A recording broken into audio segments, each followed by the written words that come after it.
Part 5 में आप सबने देखा ब्रोली लेजेंडरी सुपर सेन 2 को अचीव कर लेता है। गोकू और वेजिटा ब्रोली से इकारी सीखते हैं। गोकू अपनी सुपर सेन ब्लू में इकारी मिला के साथ कायोकेन मिलाता है और वेजिटा अपनी सुपर सेन ब्लू एवोल्यूशन में इकारी मिलाता है। और फिर ग्रैंड प्रिंस व्हीस को बताते हैं कि जल्द ही एक बहुत बड़ी वॉर होने वाली है इवल गॉड्स और हमारे बीच। और पार्ट 4 के एंड में आपने एक शख्स को देखा था, वो और कोई नहीं क्रिएटर ऑफ एवरीथिंग ज़लामा होता है। और पार्ट 5 के एंड में हमें दिखाया जाता है गोहान अपनी बीस्ट फॉर्म के साथ कुछ कर रहा होता है। और जैसा कि मैंने पार्ट 5 के एंड में बताया था कि पार्ट 6 में दो कमाल के लेजेंड्स आने वाले हैं। आप सबको क्या लगता है कि दो लेजेंड्स कौन हो सकते हैं? और एक और बात, 1K सब्सक्राइबर्स के लिए आप सबका बहुत बहुत शुक्रिया। और अब आगे तभी गोहान कहता है, जैसे मेरे डैड ने किया था, अपने सुपर सेन गोल्ड में सुपर सेन मिला दिया तो सुपर सेन ब्लू बना था। क्या होगा अगर मैं अपनी इस नई फॉर्म के साथ सुपर सेन 2 को मिलाऊं, तो क्या मेरी पावर्स में कोई डिफरेंस आएगा? तभी गोहान अपने सुपर सेन 2 को अपनी फाइनल बीस्ट फॉर्म के साथ मिलाता है तो अचानक से ही पूरी धरती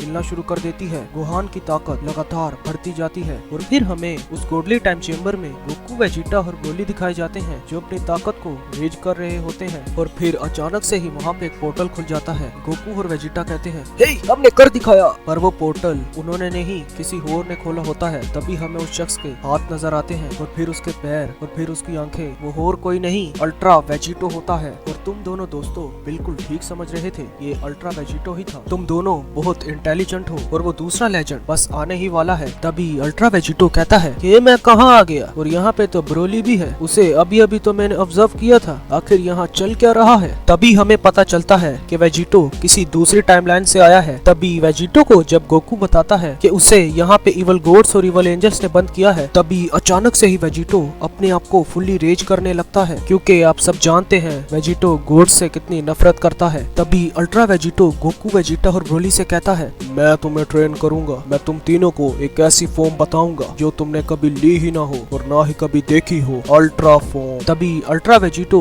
उन तीनों को ट्रेन करने लगता है। गोकू और वेजिटा अल्ट्रा फॉर्म को ले लेते हैं, पर ब्रोली के केस में कुछ अलग होता है। जैसे ही ब्रोली अल्ट्रा वेजिटो के साथ ट्रेनिंग करता है, पता नहीं कैसे पर ब्रोली की टेल वापिस आ जाती है और वो सुपर सेन 4 लिमिट ब्रेकर में चला जाता है और उसकी ताकत बढ़ना शुरू हो जाती है। ये देख के अल्ट्रा वेजिटो भी काफी घबरा जाता है। वो कहता है, ऐसा नहीं हो सकता, मेरे टाइमलाइन के ब्रोली के पास ये नहीं था, ये काफी ताकतवर होता जा रहा है। तभी अचानक से ही वेजिटो पीछे खींचने लगता है और हमें ऊपर एक और शख्स दिखाई देता है जो अचानक से ही अपीयर हुआ होता है। और वो शख्स कहता है, क्या मैं यहाँ किस तरह आ गया? मुझे तो ज़ेनो ने मार दिया था। हाँ, आप सब बिल्कुल ठीक समझ रहे हैं, ये गोकू ब्लैक है और यही है सेकंड लेजेंड।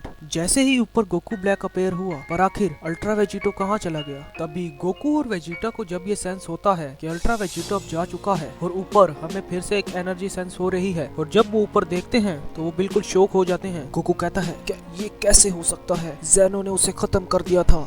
Goku black. तभी वेजिटा कहता है, मुझे चिढ़ है इससे, ये फिर से जिंदा हो गया, आखिर ये सच में ही इमोर्टल निकला। तभी गोकू ब्लैक नीचे देख के कहता है, ये तो गोकू है और साथ में वेजिटा, और ये उनके साथ कौन है? शायद वो भी एक सैयन ही है। तभी गोकू ब्लैक नीचे आके कहता है, हे तुमने मेरे साथ क्या किया और यहाँ पे मैं कैसे हूँ? और यहाँ पे मुझे कुछ फील हो रहा है जैसे कोई ताकत मुझे नीचे धकेल रही हो, आखिर ऐसा क्यों है? तभी गोकू कहता है, हे गोकू ब्लैक, ये एक टाइम चेम्बर है और हमें यहाँ बंद किया गया है, पता नहीं कैसे, पर यहाँ पे किसी अलग टाइमलाइन का वेजिटो आ गया था और अब तुम पता नहीं ये सब कैसे हो रहा है, आखिर चल क्या रहा है? और तभी हमें ग्रैनोला दिखाया जाता है जो अर्थ की तरफ जा रहा होता है। उसके बाद हमें एक प्लेनेट पे कुछ सयंस दिखाए जाते हैं जो बहुत जाने पहचाने लग रहे होते हैं। तभी उनमें से एक सयन का हमें चेहरा दिखाया जाता है, वो और कोई नहीं किंग वेजिटा होता है। और किंग वेजिटा के साथ होता है बारडोक का भाई, और वहाँ पे वेजिटा का भी भाई होता है जो किसी तरीके से वहाँ से निकल चुके थे। और हमें उसी प्लेनेट पे गोकू की मोम दिखाई जाती है गिने, पर हमें ये नहीं पता चलता कि वो प्लेनेट कौन सा है। और अचानक से ही वहाँ से कोई गुजरता है, वो और कोई नहीं ग्रैनोला होता है। उसके बाद हमें हेल में रेडिस दिखाया जाता है जो हेल में ट्रेनिंग कर रहा होता है। और अचानक से ही रेडिस भी बाहर चला जाता है और वो कहता है, ये क्या हुआ,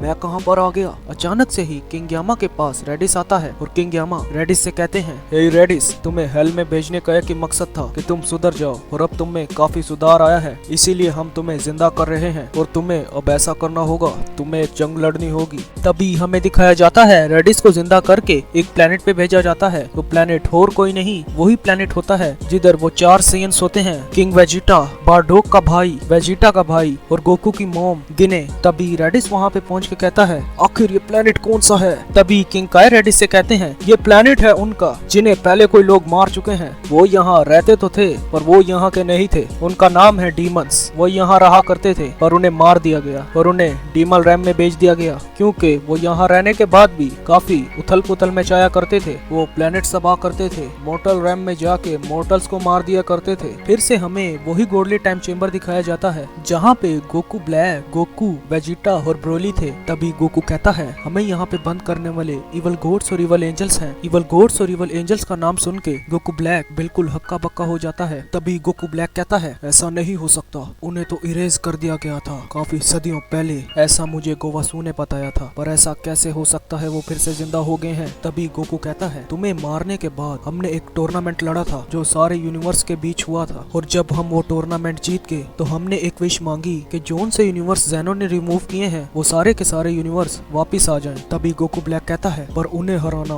काफी मुश्किल है, वो सभी इवल गॉड्स और इवल एंजल्स काफी ताकतवर होंगे, हम उन्हें नहीं हरा पाएंगे, इससे अच्छा हमें यहीं पर ही बंद रहना चाहिए। तभी हमें जालामा दिखाया जाता है जो किसी दूसरे गॉड ऑफ डिस्ट्रक्शन की तरफ जा रहा होता है। हाँ, वो गॉड ऑफ डिस्ट्रक्शन इस टाइमलाइन का नहीं लगता, किसी और टाइमलाइन का लगता है। और फिर हमें दिखाया जाता है एक एंजल जिसे हम सब जानते हैं, वो और कोई नहीं मीरस होता है। तभी जालामा कहता है ये वही है जिसकी मैं तलाश में हूँ। तभी हमें उधर का एक गॉड ऑफ डिस्ट्रक्शन दिखाया जाता है, वो और कोई नहीं वेजिटा का बेटा ट्रंक्स होता है। तभी जालामा कहता है तुम्हारे पास्ट में कुछ हुआ है, वहाँ पे गोकू, वेजिटा और ब्रोली को बंद कर दिया गया है। तभी ट्रंक्स कहता है हाँ तो क्या हुआ, वहाँ पे तो ये होता रहता है, अब मैं यहाँ का गॉड ऑफ डिस्ट्रक्शन हूँ, अब मैं यहाँ से नहीं जा सकता, मुझे ये अलाउड नहीं है। तभी जालामा कहता है ये रूल्स सिर्फ तुम पर लागू होते हैं, मुझ पर नहीं, और अगर तुम मेरे साथ हो तो तुम कहीं पर भी टाइम ट्रैवल कर सकते हो ट्रंक्स। ये सब मैं तुम्हें इसीलिए बता रहा हूँ क्योंकि मैं हूँ जालामा, द क्रिएटर ऑफ एवरीथिंग। मैं तुम्हारे यहाँ के भी ड्रैगन बॉल्स जिंदा कर दूंगा, बस तुम्हें हमारे साथ चलना होगा, हमें तुम्हारी काफी ज्यादा जरूरत है क्योंकि